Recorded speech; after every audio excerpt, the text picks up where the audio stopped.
Hola, ¿qué tal? Buenas noches, señoras y señores. Se está celebrando esta semana la séptima edición de los cursos psiquiatría o del curso psiquiatría en la vida cotidiana que se desarrolla en el marco de la Universidad Internacional del Mar bajo la dirección del doctor Francisco Toledo y con la colaboración de la Fundación de Estudios Médicos de Molina de Segura. El objetivo de este curso es la enseñanza y divulgación de los trastornos mentales por parte de especialistas clínicos que desde la experiencia práctica pueden transmitir sus conocimientos para la detección precoz de la enfermedad mental y, por tanto, la mejor actuación frente a ella, ¿no? Uno de los primeros ponentes ha sido el doctor Javier Correas, que es jefe del Servicio de Psiquiatría y Salud Mental del Hospital Universitario de Linares, en Madrid. El doctor Correas es también autor y coautor de numerosas publicaciones sobre urgencias psiquiátricas, que en la actualidad son textos de referencia en esta materia en nuestro país. Doctor Correas, buenas noches. Buenas noches. En estos últimos tiempos hemos aprendido muchas cosas de ustedes, los psiquiatras, sobre todo a entender que la enfermedad mental es más común de lo que creemos y que, por tanto, debemos asumirla y debemos tratarla como o en una clave mucho más normal de lo que veníamos haciendo hasta hace unos años, ¿no? Sin embargo, la imagen que seguimos asociando a la enfermedad mental es la del paciente agitado, la del paciente en algunos casos agresivo. Usted, a lo largo de su carrera profesional, ha profundizado mucho en este campo y hoy precisamente ha estado en Molina de Segura hablando del abordaje de este tipo de enfermos en los servicios de urgencias. ¿Qué particularidades presentan estos pacientes y por qué precisa ser analizada su atención en los servicios de urgencias? Bueno, efectivamente, muchas gracias, buenas noches. Buenas noches. Efectivamente, digamos que estos son los pacientes que están de los más graves de entre los graves, ¿no? Es una situación que efectivamente la psiquiatría no nos dedicamos exclusivamente a pacientes con trastornos mentales muy graves, sino que un porcentaje muy alto de la población va a padecer en algún momento un trastorno mental. Esto muchas veces los pacientes se sorprenden cuando se lo dicen, ¿no? Porque un trastorno de ansiedad, pues a uno, que es algo tan común, que afecta al 15% de la población, pues cuando uno le dice, pues mire, es que esto es una enfermedad mental que tiene un tratamiento, como una enfermedad mental, ¿no? Se quedan sorprendidos. La enfermedad mental, desde los trastornos de ansiedad a los trastornos más graves, está en la vida, es algo muy frecuente, ¿no? Pero, sin embargo, dentro de la psiquiatría, en los pacientes más graves, en determinados momentos, en determinadas situaciones, en agudizaciones de sus enfermedades, pues presentan episodios de agitación, episodios en los cuales experimentan una tensión interior que va creciendo, con una exaltación del estado de ánimo o otro tipo de síntomas, y pueden llegarles a situaciones de perder el control, ¿no? Es muy importante la detección precoz de estas situaciones para conseguir que no haya una escalada de alteraciones de conducta y conseguir llevar al paciente a la situación de control lo antes posible. Entendemos, por tanto, que el abordaje de un enfermo de estas características es distinto si estamos hablando de un servicio de urgencias de atención primaria o de un servicio de urgencias de atención hospitalaria o de atención especializada, ¿no es así? Precisamente de eso es una de las cosas que hemos comentado esta mañana, ¿no? Es completamente diferente porque además, primero, la formación de la persona que va a atender es diferente y sobre todo los medios, ¿no? Yo he trabajado en diferentes zonas de España, en zonas rurales y ahora que trabajo en una zona urbana, y es completamente diferente donde estés por los medios de que dispones. En atención primaria es muy importante la correcta identificación y abordaje de estos casos para conseguir, digamos, el traslado lo más seguro posible o bien la reducción de los síntomas y, si fuera necesario, el traslado lo más seguro posible a un medio hospitalario.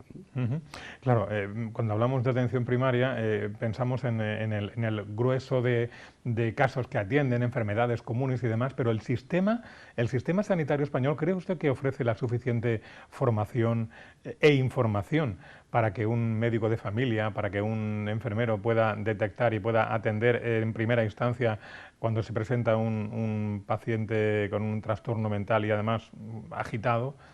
Pues sí que es un tema que no se ha tratado mucho. Nosotros sí nos hemos preocupado mucho desde hace muchos años en el campo de las urgencias psiquiátricas y en el campo de la agitación psicomotriz, pero es un tema que no se ha tratado mucho y que desafortunadamente pues todavía vemos que no está dentro de los objetivos de formación principales de los médicos de primaria ni de otros muchos compañeros, ¿no? Quizá los médicos de primaria, por la necesidad que tienen de abordarlo todo y de ser el primer escalón, de ser la primera puerta de entrada al sistema, tienen que manejarlo y demás. Pero sí que es verdad que muchos otros profesionales pues, se posicionan a una distancia, digamos, de seguridad de la agitación. Y probablemente ahí influyen distintos factores, ¿no? Para empezar, también el estigma hacia el paciente con enfermedad mental, ¿no? Nosotros es algo que en el hospital lo cuidamos mucho y lo vigilamos mucho. Y en cuanto vemos actitudes por parte de los profesionales estigmatizantes hacia el enfermo, pues lo paramos y cogemos al compañero, hablamos con él, oye, mira, esto no es una forma de abordar este tipo de casos. Hay que tener en cuenta que un paciente con un episodio de agitación lo que tiene es un síntoma, no una actitud digamos, de agredir o demás, ¿no? Es un síntoma de una enfermedad y como tal hay que tratarlo, ¿no? Y luego, por otra parte, también está el miedo, ¿vale? Hay profesionales que si no se sienten seguros en este tipo de situaciones, pues van a tender a evitarlos, ¿no? Aquí, como decíamos al principio, la formación es fundamental, ¿no? Yo la primera vez que tuve que atender una situación de una emergencia médica en la calle, pues al final es un miedo que te tiembla las piernas, ¿no? Claro. Pues conforme te vas formando, pues al final pues ya ese miedo disminuye y te sientes más seguro a la hora de abordar estos casos. O sea, es evidente, por tanto, que en la relación entre psiquiatría y atención primaria es un terreno en el que hay que seguir todavía, hay que trabajar mucho. Está todavía poco... En psiquiatría y atención primaria estamos más cerca de lo que la gente puede pensar. Además, muchas veces los centros de salud mental estamos ubicados en centros de atención primaria, con lo cual sí que tenemos una relación bastante estrecha.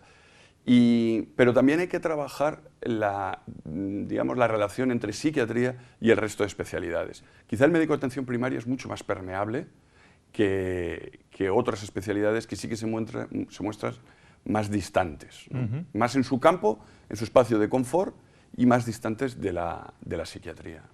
¿Y todos los pacientes que presentan agitación son necesariamente violentos? Y si son violentos consigo mismos o violentos con los demás? ¿Cómo es esto? Hay que distinguir entre la agitación y la violencia y la agresividad.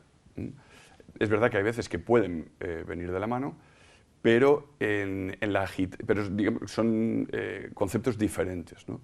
En la agitación lo que hay es un estado de tensión interna creciente, excesiva y creciente, que puede llegar a una situación, digamos, que llamábamos clásicamente de tempestad de movimientos, ¿no? Donde el paciente ya pues, corre, se agita, ¿no? y es incontrolable. Pero no tiene por qué haber una agresividad, que es algo más dirigido y con mayor tendencia tanto a la autodestrucción como a la heterodestrucción, es decir, la violencia hacia el exterior o hacia sí mismo. Y luego hay que tener otro concepto, y es que hay mucha violencia que no tiene nada que ver con la enfermedad mental, ¿no? Y esto a veces nos ocurre en los hospitales, ¿no? Que llega algún paciente que además de un paciente pues es una persona violenta y se comporta de forma violenta. Y no es un paciente de psiquiatría, que no, digo, por un paciente, sí. Todos los ciudadanos van a los hospitales, claro, incluido personas violentas. Y entonces en ocasiones nos encontramos con este tipo de personas que se comportan de una forma violenta y hay agresiones contra médicos y hay agresiones... Y la mayor parte de estos casos no son enfermos mentales, es gente violenta como hay en el resto de la sociedad, también van a los hospitales y se comportan de forma violenta. Aquí la psiquiatría no tiene nada que hacer. Aquí serán los jueces, la policía y quienes se dedican a abordar la violencia, ¿no? Y a encargarse de la violencia. Otro tema a discutir y que no es el que nos ocupa hoy es si las personas que tienen esa actitud en la vida es también, no deja de ser también un modo de enfermedad, ¿no? No lo sé. Bueno, nosotros eso nos... Ya, no es el tema que nos ocupa, por eso digo. Pero que nosotros en ese sentido nos parece muy peligroso. Nos parece muy peligroso el equiparar la violencia a la enfermedad mental. No me refiero a enfermedad mental, me refiero a que esa actitud agresiva que se da, es verdad, se da mucho en el ámbito sanitario, también en el ámbito educativo. Efectivamente. Si esas actitudes también serían... En el ámbito deportivo también. Claro, serían dignas de un estudio, no sé si psicológico o psiquiátrico, no lo sé, porque no es normal tampoco una actitud así. Sí, lo que pasa es que hay tantas cosas que no son que normales. No son normales que, a ver, yo siempre, muchas veces digo a mis pacientes, a mis compañeros, digo, hay cosas en la vida que no las podemos solucionar los médicos y que las tienen que solucionar otras personas. Claro. Porque muchas veces nos llegan con demandas de lo más variopinto y digo, mire, es que a lo mejor eso no nos tenemos que encargar los médicos, ¿no? Y la violencia en sí misma hay que tener mucho cuidado, porque si empezamos a medicalizarlo todo, podemos correr también un riesgo. Claro. Volviendo al caso que nos ocupa, y el tema de su conferencia, el tratamiento a los pacientes agitados en urgencias, en los casos de estos pacientes, ¿qué es más efectivo? ¿La habilidad dialéctica del profesional tratando con el paciente? ¿La farmacología? ¿La sujeción mecánica? Imagino que no hay una respuesta única, sino que dependerá de la situación y del estadio de cada paciente, ¿no? Mire, nosotros estamos muy preocupados y muy ocupados con el cambio de modelo en el manejo de la agitación psicomotriz. Yo personalmente, cuando terminé mi formación como psiquiatra y empezamos nuestros primeros cursos, llevamos 11 años con un curso de urgencias psiquiátricas, un curso anual, empezamos a transmitir y a enseñar el modelo tradicional, donde lo importante era contener al paciente, ¿vale? Y utilizábamos la contención verbal, la contención farmacológica y la contención mecánica, y los llamábamos así. Esos términos han cambiado en los últimos años y ahora preferimos un abordaje diferente, un abordaje colaborativo, un abordaje donde desde el primer momento tratamos de establecer una alianza terapéutica con el paciente, establecer un contacto con él, posicionarnos no en una posición de coerción, de prohibición, sino en una posición de colaboración. Aquí, por tanto, esa parte dialéctica, esa parte que ahora llamamos no contención verbal, que tiene un mensaje más coercitivo, sino que lo llamamos desescalado verbal, ¿vale? El paciente va escalando niveles de agitación y lo que queremos es que baje a una situación de control. Ahí esa parte es fundamental, que es lo que llamamos el desescalado verbal, ¿vale? Que es la parte dialéctica. Nos vamos a posicionar, por tanto, en esa posición de ayuda, ¿vale? En esa actitud de ayuda, ¿vale? Vamos a vigilar también y a controlar que todo el equipo que nos ayuda, ¿vale?, también se posicione en esa actitud de ayuda. Yo recuerdo cosas hace años, cuando yo me formaba como residente, que no quiero volver a ver y que vi en su momento, donde personal y los propios médicos nos posicionamos en una actitud coercitiva para controlar y conseguir una seguridad mayor inmediata del paciente, ¿no? Ahora mismo eso ha cambiado y nosotros además en nuestro servicio lo estamos promoviendo de una forma muy intensiva y desde los cursos que hacemos a través de la Fundación Psiformación en Madrid estamos trabajando mucho en ese sentido. Procede de una ideología, de un proyecto que hicieron la Asociación Americana de Psiquiatría de Emergencias, el proyecto Beta, y va un poco en esa línea.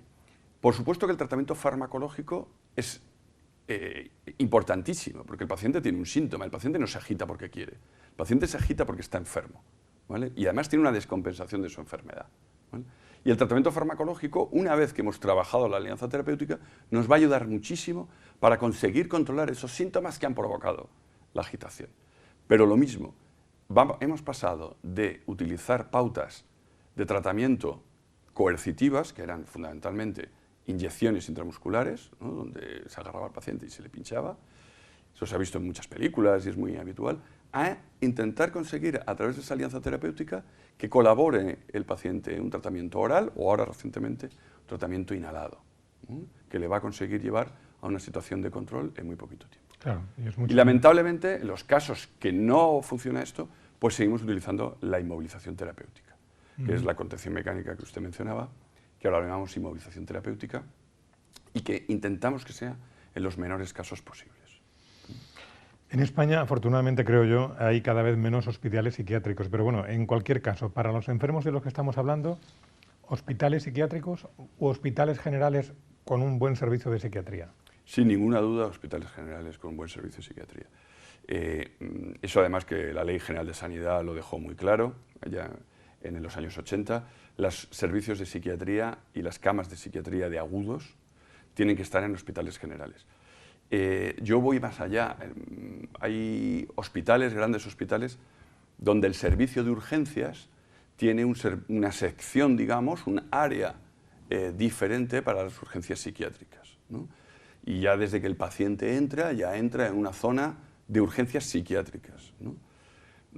A mi modo de ver esto es equivocado. La urgencia psiquiátrica tiene que estar en la urgencia general, es decir, con el resto de los pacientes médicos, porque además no hay que olvidar que la mayor parte de los casos de agitación que vemos en un servicio de urgencias no son urgencias psiquiátricas, sino que son urgencias médicas, ya sea por cuadros orgánicos, cerebrales, como pueden ser meningitis, como puede ser encefalitis, como pueden ser crisis epilépticas que pueden producir agitaciones, o bien las intoxicaciones. Las intoxicaciones, ya sea por alcohol o por otras drogas, producen episodios de agitación importantísimos.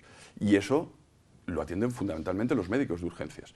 Nosotros los psiquiatras colaboraremos con ellos y haremos un abordaje en común para lo mejor para el paciente. Pero la urgencia médica ahí es fundamental. Y una vez que el paciente, ya sí con un episodio psiquiátrico, con una agitación psiquiátrica, con una descompensación de su enfermedad mental, ingresa a la unidad de psiquiatría, necesitamos al resto de compañeros, igual que ellos en sus plantas de medicina interna o de cirugía, nos necesitan a nosotros. Como una especialidad más, los servicios de psiquiatría tienen que estar en los hospitales generales. Doctor Correas, el curso en el que usted ha intervenido se ha convertido en uno de los más destacados que componen la Universidad Internacional del Mar. El curso de Psiquiatría en la Vida Cotidiana ha superado ampliamente el centenar de participantes y la curva sigue siendo ascendente año tras año. Esto demuestra que es importante comunicar la psiquiatría, hablar de psiquiatría, además hacerlo de una forma cotidiana, como reza el título del curso, ¿no cree? Bueno, yo creo que es un gran éxito del doctor Toledo el haber elegido este título. Y no me extraña el éxito que está teniendo el curso, conociendo bien a su director, como le conozco ya desde hace muchos años, y siendo un referente en la psiquiatría nacional. Yo estoy completamente de acuerdo, ¿no? El volumen de pacientes que nosotros atendemos es altísimo. La cantidad de personas que pasan por las consultas de psiquiatría a lo largo de su vida, en un momento dado o en otro, es elevadísimo. Desde los trastornos, como hablamos al principio, trastornos mentales leves, hasta trastornos mentales como un episodio depresivo. Un episodio depresivo es una enfermedad grave que le puede pasar a cualquiera en cualquier momento de su vida. A eso me refería, porque Claro. cualquiera puede estar pensando, hablemos de mí, yo soy una persona, yo creo que tengo una salud mental normal, no lo sé, dentro de lo amplio que es el espectro ese de normal, pero no soy ajeno a padecer un trastorno en un momento determinado, ¿no? Que esto nos puede pasar a cualquiera. Un episodio depresivo lo puede sufrir cualquiera en cualquier momento de su vida. Es verdad que el que tenga antecedentes familiares, pues por el componente genético tendrá más riesgo, pero a cualquier persona lo puede sufrir en cualquier momento de su vida. Y por tanto, lo que ocurre es que volvemos a lo de que hablábamos del estigma, ¿no? A las consultas de psiquiatría viene muchísimos gente. Lo que pasa es que no todos lo cuentan. Y uno cuenta, pues hoy no voy, que hoy no puedo, que tengo cita en el oftalmólogo, que tengo cita, pero no dice tengo cita en el psiquiatra, ¿no? Eso sigue siendo un estigma contra el que hay que luchar y nosotros insistimos y creo que acercar la psiquiatría, acercar la salud mental a la gente es fundamental. Yo, si me permite, cuando doy las clases en la facultad en Madrid, les pregunto a los alumnos, ¿vosotros qué creéis? ¿Que el servicio de psiquiatría es dentro del contexto de mi hospital, es de los más pequeños, de los medianos o de los grandes? Algunos dicen, pues será de los pequeños, pero no vamos a compararlo con el servicio de traumatología. Otros dicen, no, tiene que ser un servicio mediano. Nadie dice que sea un servicio grande. Pues el servicio de psiquiatría de mi hospital, el número de médicos, el número de facultativos, médicos y psicólogos, es el servicio más grande de mi hospital. Solamente estamos a la par del servicio de ginecología. Pero el servicio de psiquiatría es, junto con ginecología, el más grande del hospital. Es decir, eso quiere decir que tenemos muchísimos pacientes y son pacientes de la calle, de la vida cotidiana. Muy bien, una de las características que distingue al curso Psiquiatría en la vida cotidiana es que suele reunir cada año pues, a los mejores profesionales en este ámbito de la medicina, y hoy ha sido un placer conocer al doctor Javier Correas, psiquiatra, jefe del Servicio de Salud Mental del Hospital de Lenares en Madrid, y poder compartir con él este rato de televisión. Doctor Correas, ha sido un placer conocerle, muy amable. Y muchísimas gracias. Buenas noches. Hasta otra ocasión. Gracias también a ustedes por estar ahí. Hasta el próximo programa. Buenas noches.